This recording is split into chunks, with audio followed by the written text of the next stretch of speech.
Assalamualaikum warahmatullahi wabarakatuh. Bismillahirrahmanirrahim. Alhamdulillahi nahmaduhu wa nasta'inuhu wa nasta'dihi wa nastaghfiruh wa na'udzu billahi min shururi anfusina wa min sayyiati a'malina. Man yahdihillahu fala mudilla lahu wa man yudlilhu fala hadiya lahu. Asyhadu an la ilaha illallah wahdahu la syarika lahu wa asyhadu anna sayyidana Muhammadan 'abduhu wa rasuluh. Allahumma salli ala sayyidina Muhammad wa ala alihi wa ashabihi ajma'in. Rabbi shrah li sadri wa yassir li amri wahlul 'uqdatam min lisani yafqahu qawli.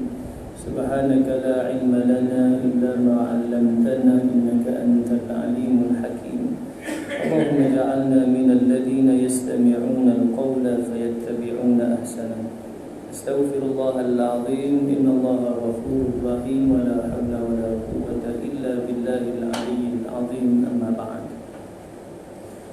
Muslimin hadirin yang dirahmati Allah, marilah kita tingkatkan ketakwaan kita kepada Allah dengan sebenar-benar takwa, kerana percayalah orang yang bertakwa sama itu kita merafakkan kesyukuran kepada Allah Subhanahu wa taala dengan limpah kurnia, izin, inayah, hidayah dan taufik darinya.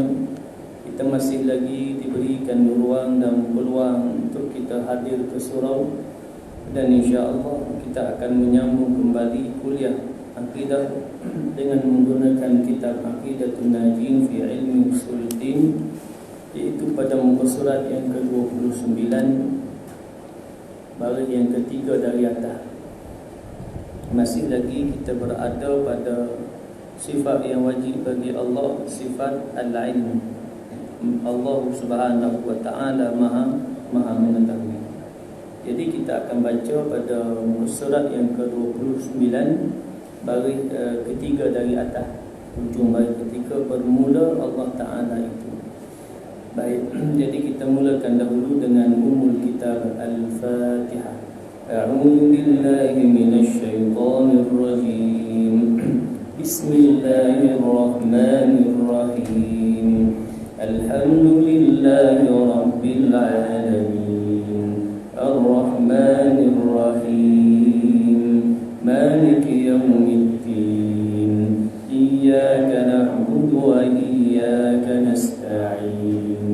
اهدنا الصراط المستقيم صراط الذين أنعمت عليهم غير المغضوب عليهم ولا الضالين.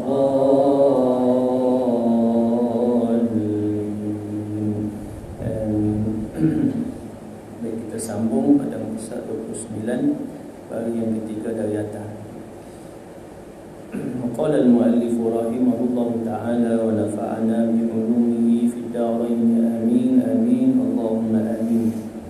Bermula Allah Ta'ala itu Tuhan yang menjadikan, lagi ia berkehendak baginya, dan tiada tasawur yang demikian itu melainkan diketahuinya dengan tafsirnya akan sekalian itu.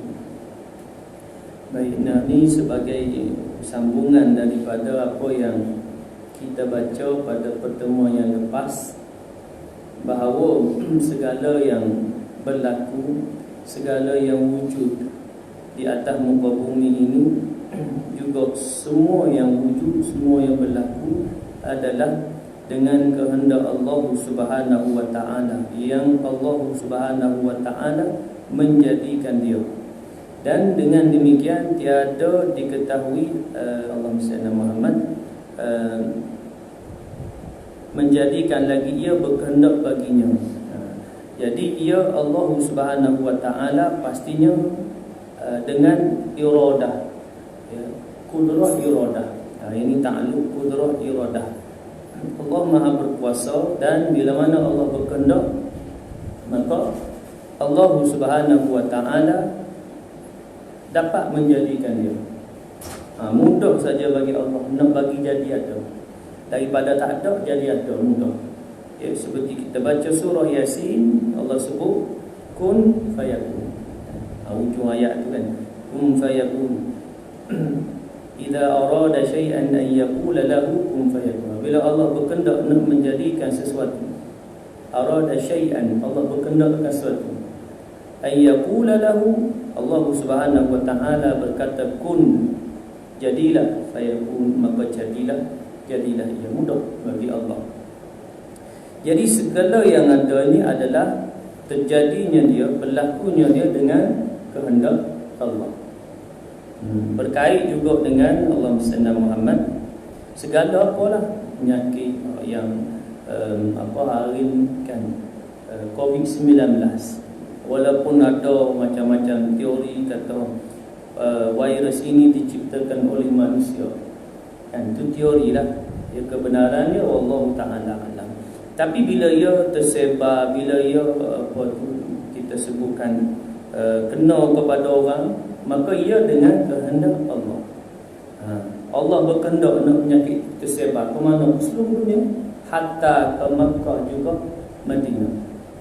Sehingga kan Allahumma salli ala Muhammad, haji tahun sudah lah, pasti kita masuk tahun baru. Tahun ni 1442 kan.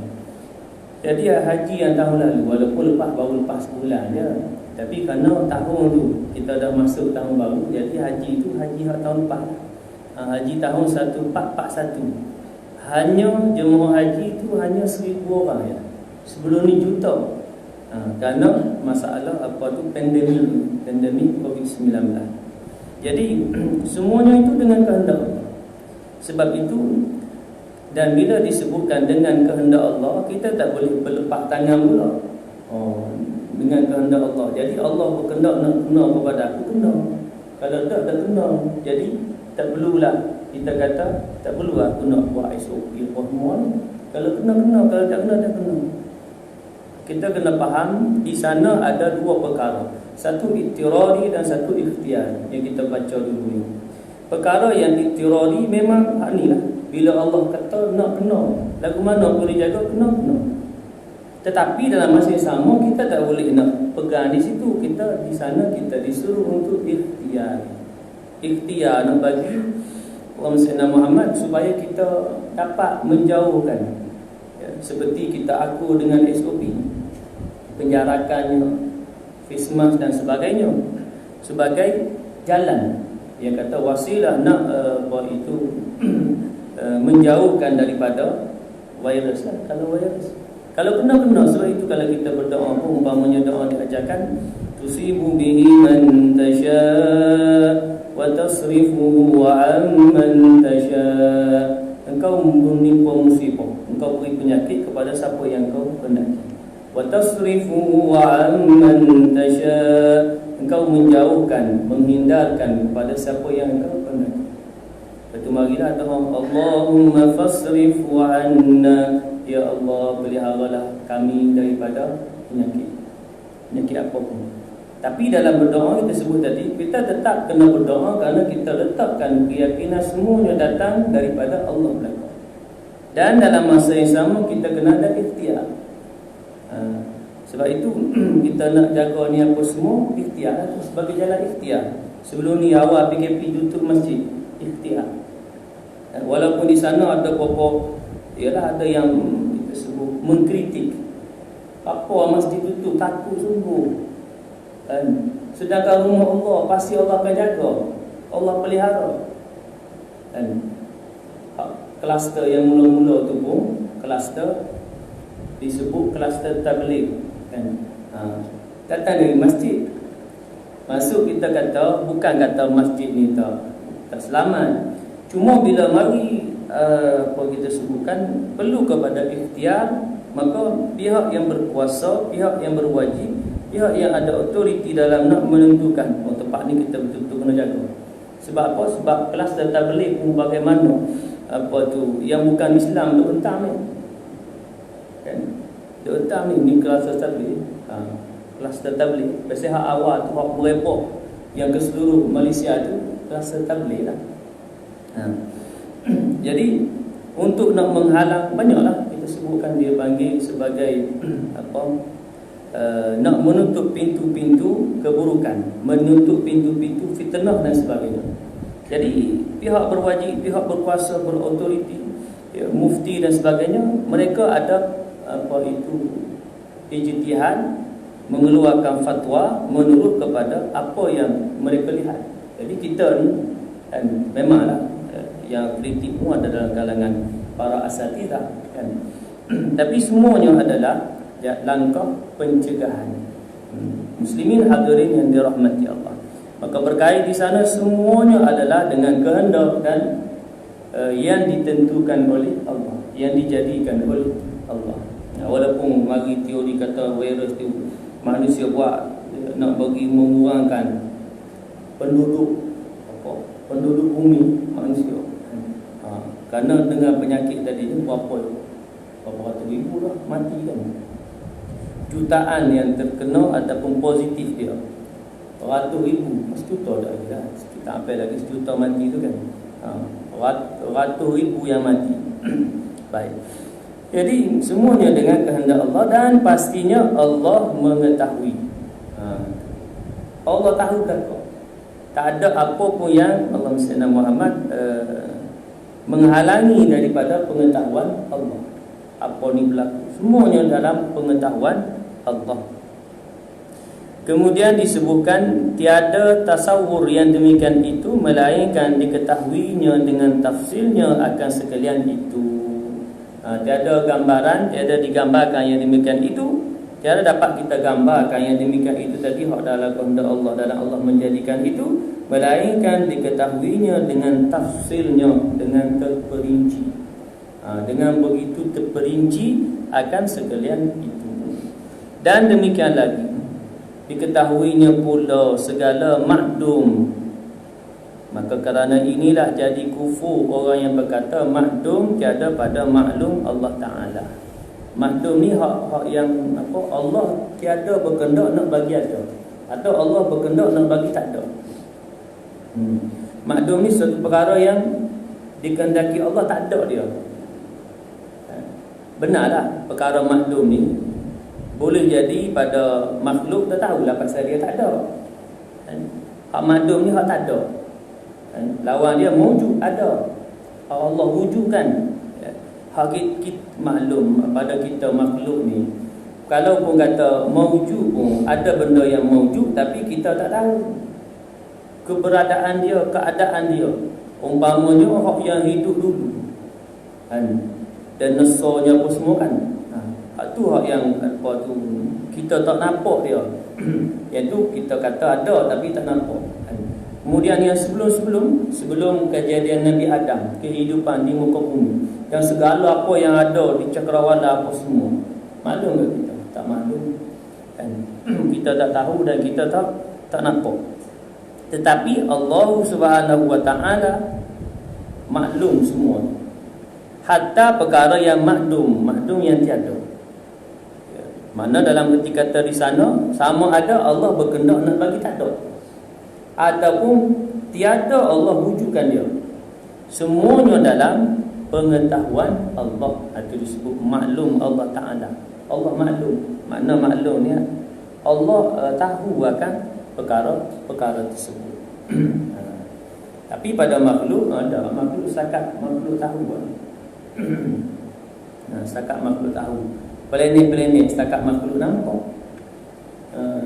Dulu ni paling jauh planet Pluto kan, jauh. Sekarang ni kata ada jumpa lagi planet jauh lagi. Pasal teknologi makin dapat mencerak tu, makin nampak jauh. Oh ada lagi, benar lah.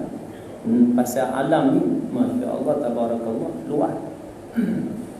Cuma kita sajalah setakat yang kita dapat nampak, setakat yang makhluk dapat cerak. Demikian juga dalam pura bumi. Hak nu ke langit nu, ke angkasa raya, hak pura bumi pun sampai ke pura bumi pun. Mana kata hak setakat manusia tahu tu keluar daripada pura bumi. Kemudian datang hikayat, satu kisah. Adalah Hatim Al-Asam. Tatkala masuk dia pada negeri Baghdad, maka dikata orang baginya ada ada di sini Yahudi sangat pandai berhujah. Ada di situ tu di Baghdad tu, di negeri Baghdad ni ada seorang Yahudi yang pandai berhujah, pandai berdebat. Bila orang berdebat dengan dia, lawan dia kalah, dia menang. Pasal pandai berhujah. Telah mengalah ia akan segala ulama.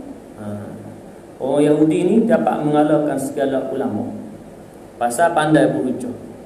Ia macam gini lah, kalau kata di mahkamah kan, peguam tu mau guna pandai pusing, pandai lawyer tu kan.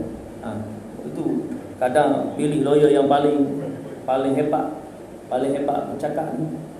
Kelentung sana, kelentung sini, pusing sana, pusing sini. Tapi nanti di mahkamah Allah tak ada hal kan. Hak dunia ya. Hak dunia ni boleh jadi yang betul dikira salah, yang salah dikira betul. Pasal terbatas dari sudut bukti dan sebagainya. Bila terbatas dari sudut bukti atau disebutkan qarinah, tanda bukti itu, maka yang salah boleh jadi terlepas. Yang disebutkan menolak keraguan munasabah. Jadi walaupun dia bersalah tapi menafikan hak keraguan tadi itu tepat. Pasal ialah itulah dalam dunia ni. Melainkan bila Allah berkehendak nak membuktikan, ya, nak mengeluarkan bukti tersebut, maka adalah. Baik. Kemudian kisah tadi itu, Yahudi ini pandai berhujah dan telah mengalah ia akan segala ulama.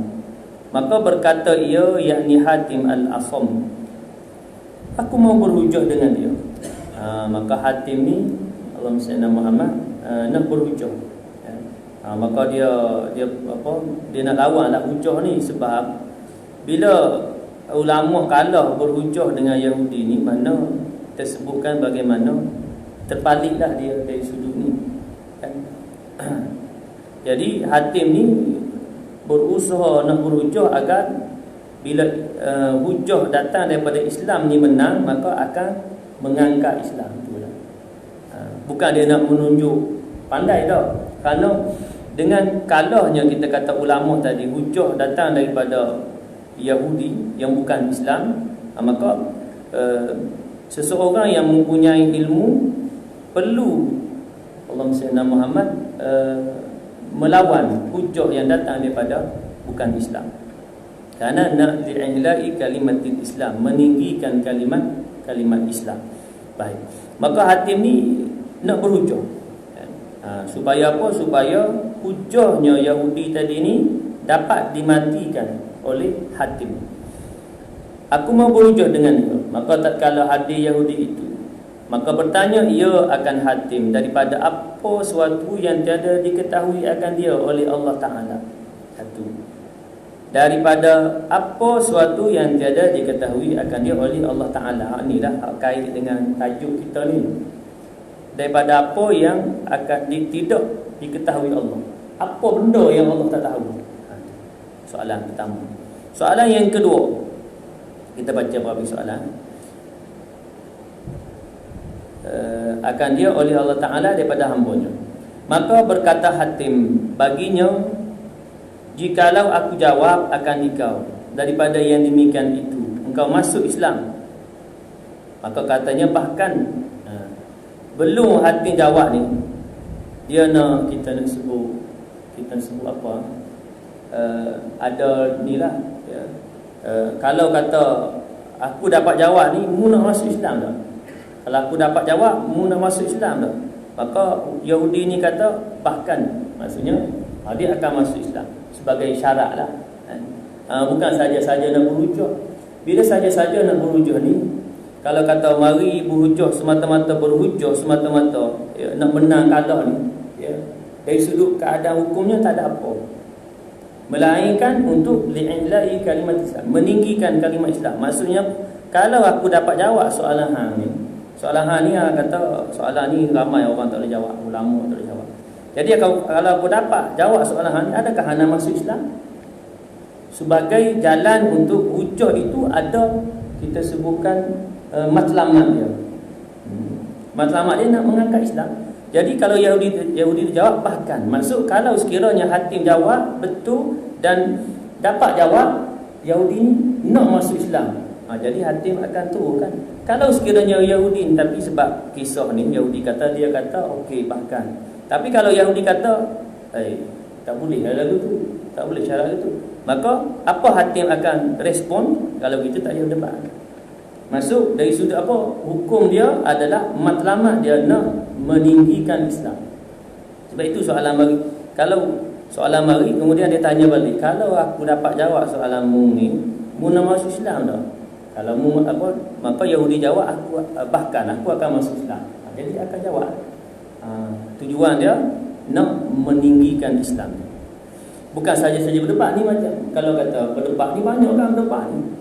Saja-saja debat okey nak debat tujuan nak menang kalah. Tak payah, tak rugi kan. Tak perlu. Biasanya tak ada apa kita katakan benefit atau faedah kepada agama itu sendiri. Kalau ni untuk agama baik. Jadi kata Yahudi tadi bahkan, maka kata hakim, adapun yang tiada diketahui Allah Ta'ala itu syariknya dan anaknya. Syariknya iaitu sekutunya, dan anaknya anak.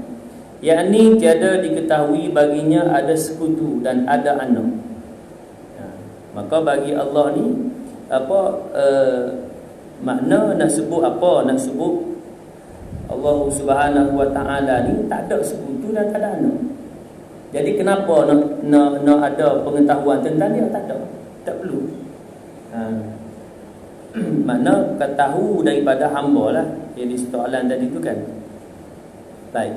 Yakni tiada diketahui baginya ada sekutu dan ada anak. Dan adapun yang tiada pada Allah itu, maka iaitu zalim. Soalan habis baca tadi tu. Langkau lompat jauh. Jadi soalan yang kedua tak apa kita baca tu. Adapun yang tiada pada Allah itu, maka iaitu zalim. Maka pertanyaan dia apa tu? Apa yang tiada pada Allah? Apa yang tiada pada Allah, maka yang tiada pada Allah itu iaitulah zalim. Kerana bahawasanya Allah Ta'ala tiada menzalimkan manusia sesuatu. Allah tidak bersifat zalim kepada manusia. Bukan setakat manusia, seluruh makhluk. Allah tak bersifat zalim. Sebab itu dengan sifat Ar-Rahman Allah, manusia dan makhluk, seluruh makhluk yang hidup ni boleh hidup. Boleh hidup, boleh makan semua. Allah beri lah kau. Ya, dalam kehidupan ni Allah beri. Kalau nak makan, Allah beri makanan. Ada makanan.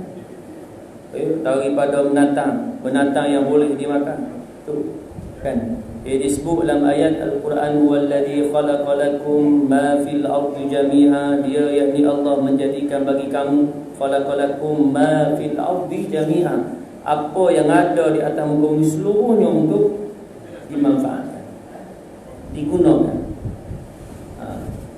Dan kalau kita fikir pun, kalau pada binatang yang boleh dimakan dengan binatang yang tak boleh dimakan, mana banyak? Pastinya banyak binatang yang boleh dimakan. Kalau di laut semua boleh makan belakang. Tolak yang memudaratkan, yang beracun. Tolak ikan buntal kan? Ikan buntal ada racun, makan dia boleh bawa mom kan?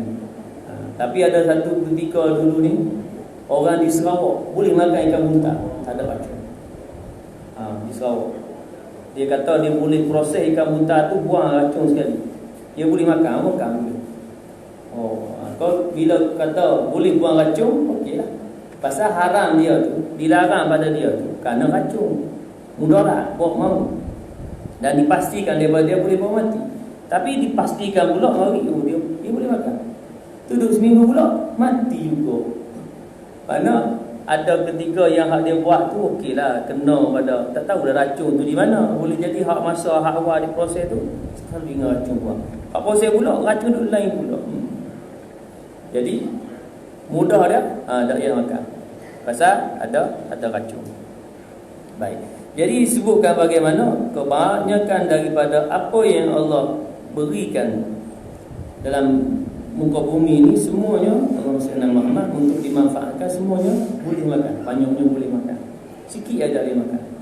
Hak yang tak boleh makan, hak sikit yang dilarang tu adalah Ujian daripada Allah. Allah uji. Hak dari makan ni mu nak makan tak? Tapi kalau binatang lembu kaki pendek memang kita tak makan dah lah. Kan? Pasal memang kita daripada kecil lagi dididik binatang ni kita jijik. Kan? Benci. Nak tengok pun benci. Nak tengok pun jijik dah. Nak pergi nak makan. Tak makan. Baguslah. Kan? Cuma dalam jijik-jijik tadi ni dia tetap makhluk Allah. Maksudnya dalam peti kata bila makhluk Allah ni tak boleh semena-mena kita nak bunuh lah. Kita kata kalau begitu kita cari bunuh semua menatang ni, tak ada bagi tak ada. Pasal dia adalah makhluk Allah. Biarlah dia hidup dalam kehidupan dia dalam hutan sana. Tempat hutan. Malaikat dia mari ganggu kita, tak apa. Sama jugalah ular dan sebagainya. Malaikat dia mari mudarat kepada kita, maka diharuskan untuk kita membunuhnya. Baik, kemudian yang tiada pada Allah adalah zalim. Karena Allah tidak bersifat dengan sifat zalim. Allah Maha Pengasih. Semua makhluk dalam kehidupan di dunia ini Allah beri hidup. Dan Allah beri kemudahan, mudah dalam hidup. Kalau Allah tak beri mudah dalam hidup, ya, kita duduk bumi ni seperti kita duduk di planet lain. Macam mana? Orang pergi ke angkasa, kan, dia kena pakai alat kostum dia, alat pernafasan. Kalau mudah saja bagi Allah nak menyusahkan manusia, makhluk manusia lah. Allah Subhanahu Wa Taala tak beri ada oksigen. Payah itu. Nak bakar binatang tu tak ada mana. Kemudian tak ada panggil graviti tu. Mudah, payah. Tapi kadang kita tengok angkasawan tu terbang dapat syong lah. Pasal dia terbang, kita tak rajin terbang, kita tengok syong lah. Acu duduk gitu, kita duduk bayangkan kita duduk terbang, sepanjangnya terbang lah. Tak boleh hidup, susah. Mudah saja bagi Allah. Tetapi Allah berkehendak nak memberikan Allahumma salli ala Muhammad kasih sayang Allah, Rahman. Pengasihnya Allah kepada hamba makhluk. Allah beri mudah. Sebab itu di muka bumi inilah yang ada oksigen, yang graviti, teori sains sebut graviti. Bila keluar dia tak ada graviti hak terbang terapung. Kalau bumi tak ada graviti tak tahu payah belaka. Pasal angkasawan pun dia adalah dalam dia punya ni, dia beritahu nak gosok gigi pun payah. Baru gosok gigi, nak buang air ke mana? Gosok gigi ni, nak gosok gigi tak payah apa. Kita kumur dulu kan, bagi basah tu baru gosok. Ini tak payah kumur dah. Bagi gosok. Habis gosok telan. Pasal dia kata nak luar tu payah. Kalau buang air tu mana? Memang ada waktu keluar kan. Tapi dia tak cerita buang air, dia cerita gigi supaya kita faham. Bila gigi hak daripada lepas guru ni telan, pasal nak luar tu payah. Kalau payah lagi. Nak buang air kecil, buang air besar. Mana disuruh kita faham terus. Bila hak nak gosok gigi pun nak luar pun payah, payah. Nak sebut bagaimana tu kasih sayang Allah kepada makhluk ni. Ia nak menafikan zalim Allah ni. Walaupun nanti di hari akhirat manusia yang bersalah kepada Allah dimasukkan dalam neraka, itu adalah sifat keadilan Allah. Tak boleh dia disebutkan bahawa Allah Subhanahu Wa Taala tidak bersifat dengan sifat kasih sayang, kerana menghukum orang yang bersalah dimasukkan dalam neraka. Kerana layaklah orang yang bersalah itu dimasukkan dalam neraka. Kerana dalam kehidupan di dunia Allah beri semuanya. Allah mudahkan dalam kehidupan. Dan dalam masa yang sama Allah suruh taat dan patuh kepada Allah yang memberi itu. Kan? Jadi layaklah orang yang bersalah kufur kepada Allah nanti di hari akhirat mendapat adab daripada Allah. Itu adalah sifat keadilan Allah. Adil Allah kepada manusia. Manusia yang beriman kerana kepatuhan dan ketundukan dia, sanggup dia mengorbankan masa, tenaga untuk mengabdikan diri kepada Allah. Keadilan Allah, orang ni Allah masuk syurga. Memang. Orang yang kufur kepada Allah, melakukan kemungkaran, kemaksiatan, maka atas adil Allah kepada orang ni dimasukkan dalam neraka. Jadi tak boleh nak menggunakan lafaz zalim. Maka Allah Subhanahu wa taala tidak bersifat dengan sifat zalim. Kemudian datang yang seterusnya. Mana dah? Tiada menzalimkan manusia sesuatu. Dan adapun yang tiada dalam bendaharaan Allah itu, iaitu ke papa. Iaitu papa. Papa ni fakir lah, miskin. Firman Allah Ta'ala, Wallahu al-ghaniyyu wa antumul fuqara. Wallahu al-ghaniyyu wa antumul fuqara. Artinya bermula Allah itu kaya dan sekalian kamu itu fakir. Jadi yang tak ada dalam bendaharaan Allah itu kepapaan atau kefakiran, fakir miskin. Tak ada. Karena Allah itu kaya. Itu jawapan untuk soalan yang ketiga. Kemudian datang soalan yang keempat. Dia 4 soalan. Adapun yang ditanyai oleh Allah Ta'ala daripada hamba-Nya itu, apakah yang ditanyai oleh Allah ke atas hamba itu? Maka iaitu memberi hutang kerana firman-Nya wa aqridullaha qardan hasana. Artinya memberi hutang olehmu akan Allah Ta'ala akan sebagai hutang yang baik. Maka menamai oleh Allah Ta'ala akan sedekah dan amal orang yang mukmin yang soleh atas harap akan barang yang dijanjinya daripada pahala itu. Pahala itu hutang kerana dipertaruhkan amal kepada Allah. Serta barang yang diharap pahalanya itu dinamakan memperhutangkan. Jadi Allah Subhanahu wa taala wa aqridullaha qardan hasana. Jadi segala kebaikan itu Allahumma salli ala Muhammad dikira sebagai sedekah amal soleh ni sebagai hutang lah. Kerana Allah membeli itu. Dalam ayat disebutkan innallaha ashtara minal mu'minina anfusahum wa amwalahum bi anna lahumul jannah. Sungguhnya Allah membeli daripada orang beriman.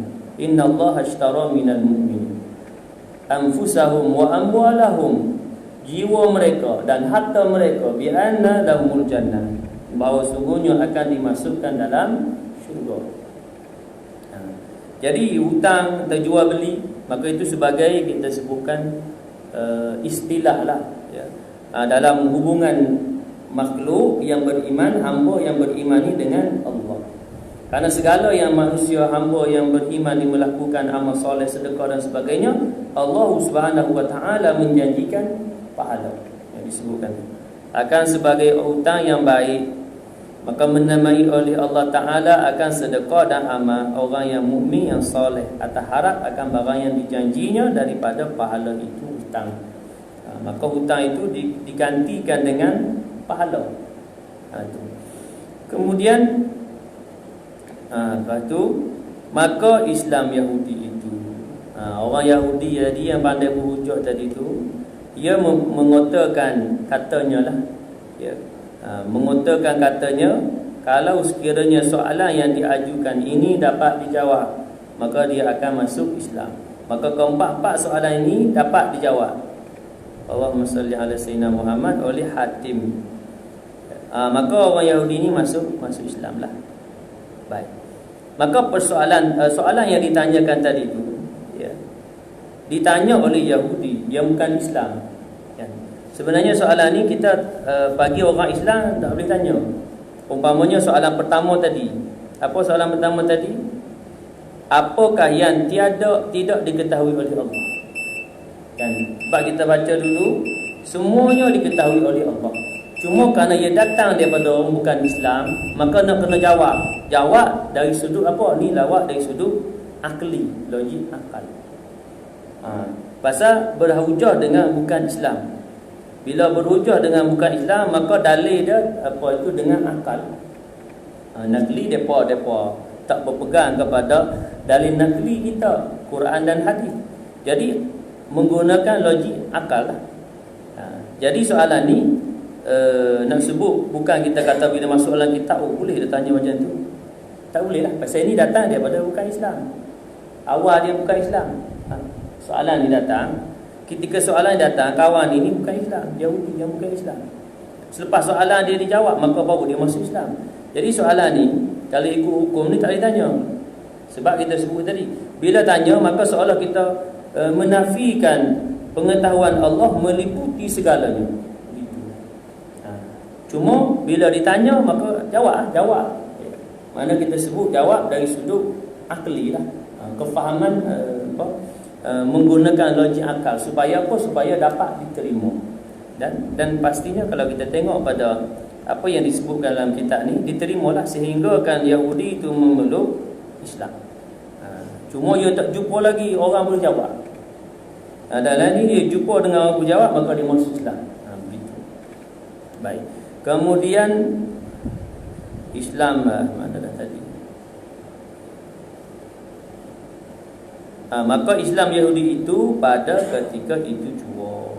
Dan kata mereka itu pada ta'rif ilmu dahulu yang ta'alluq ia dengan suatu hingga akhirnya, atau yang nyata dengan dia oleh segala maklum hingga akhirnya, isyarat kepada ta'alluqnya tanjizi qadim, dan iaitu ta'alluq dengan suatu dengan fi'il pada azali, dan tiada bagi ilmu itu melainkan ta'alluq tanjizi qadim saja. Maka tiada baginya ta'alluq suluhi qadim, dan tiada tanjizi hadis. Khilaf bagi orang yang menyangka bahawa bagi ilmu itu ada ta'alluq suluhi qadim. Kerana jikalau ada yang demikian itu, nescaya lazim atas Allah Ta'ala bersifat dengan jahil. Jadi ta'alluq tanjizi qadim ini maknanya pengetahuan Allah Sayyidina Muhammad sejak dahululah, qidam, tiada mula. Tiada dimulai dengan tidak tahu. Berbeza makhluk didahului dengan tidak tahu, belajar baru tahu. Belajar ni macam-macam lah, dengan belajar betul ataupun dengan berjalan. Siru fil ardi fanzuru kaifa kana aqibatul mukadzibin. Jalan mana tengok ni dapat juga ilmu. Kerana ilmu tu datang daripada Allah. Allah berkehendak nak beri ilmu, datang, dapatlah ilmu tu.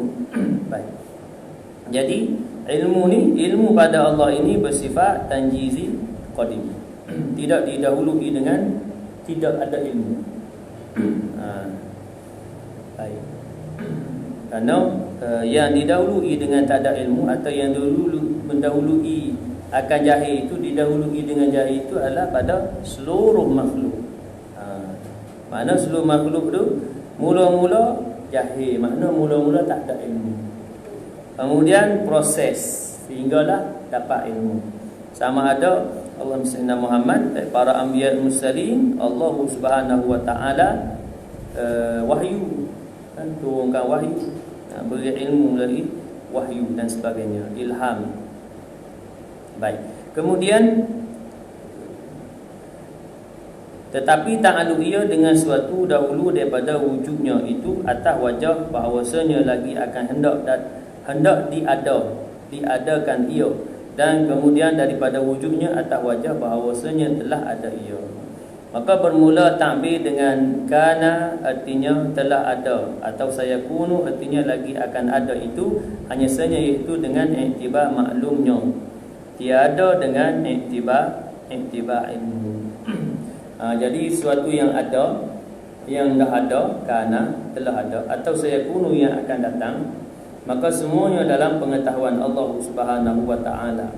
Cuma takbir dia di sini disebutkan bukan sebagai takbir ibarat pada ilmu lah. Kerana ilmu Allah Subhanahu wa taala, Allah Sayyidina Muhammad, sejak dia kala lah, sehingga tak ada hingga. tak ada penghujung. Gitu. Berbeza pada makhluk, daripada awal tak tahu, jahil, kemudian belajar tahu, kemudian hujung-hujung pula mari lupa pula, kan?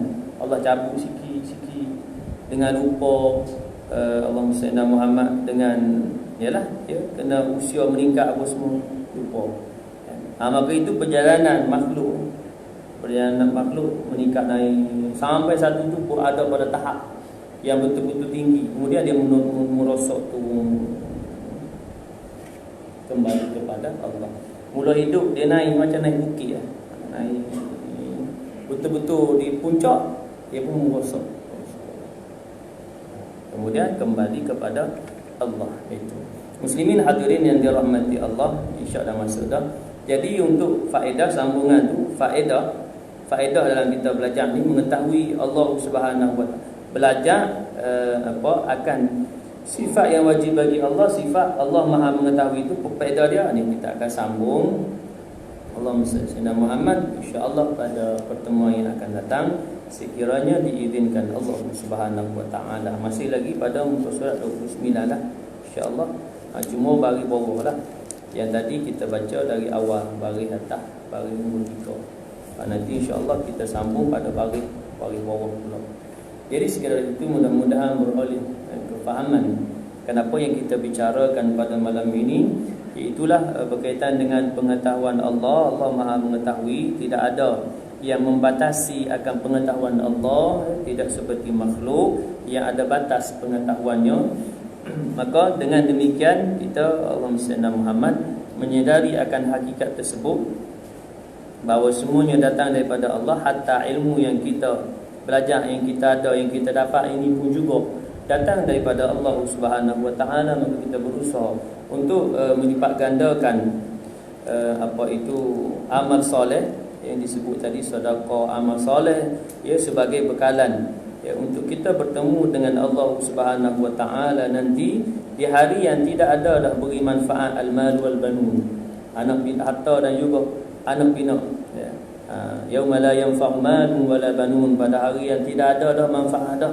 Yauma la yanfa'u malun hatta wala banun, juga anak pinak.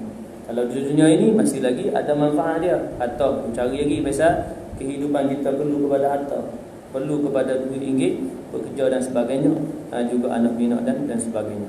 Muslimin hadirin yang dirahmati Allah sekalian, itu mudah-mudahan beroleh manfaat dan ganjaran di sisi Allah Subhanahu wa taala. Amin. A'udzubillahi minasyaitonir rajim. Bismillahirrahmanirrahim. Alhamdulillahi rabbil alamin, wassalatu wassalamu ala asyrafil anbiya'i wal mursalin wa ala alihi wa sahbihi ajma'in. اللهم إنا نسألك رضاك والجنة ونعوذ بك من سخطك والنار. اللهم إنك عفو كريم تحب العفو فاعف عنا وعن والدينا وعن جميع المسلمين والمسلمات برحمتك يا أرحم الراحمين. اللهم فقهنا في الدين وعلمنا التأويل واهدنا صراطك المستقيم. اللهم أرنا الحق حقا وارزقنا اتباعه وأرنا الباطل باطلا وارزقنا اجتنابه. ربنا عليك توكلنا وإليك أنبنا وإليك المصير. ربنا آتنا في الدنيا حسنة وفي الآخرة حسنة وقنا عذاب النار. صلى الله على سيدنا محمد وعلى آله وصحبه وبارك وسلم والحمد لله رب العالمين. سبحانك اللهم بحمدك أشهد أن لا إله إلا أنت أستغفرك وأتوب إليك. بسم الله الرحمن الرحيم. والعصر إن الإنسان لفي خسر إلا الذين آمنوا وعملوا الصالحات وتواصوا بالحق وتواصوا بالصبر. وبالله التوفيق والهداية. السلام عليكم ورحمة الله وبركاته.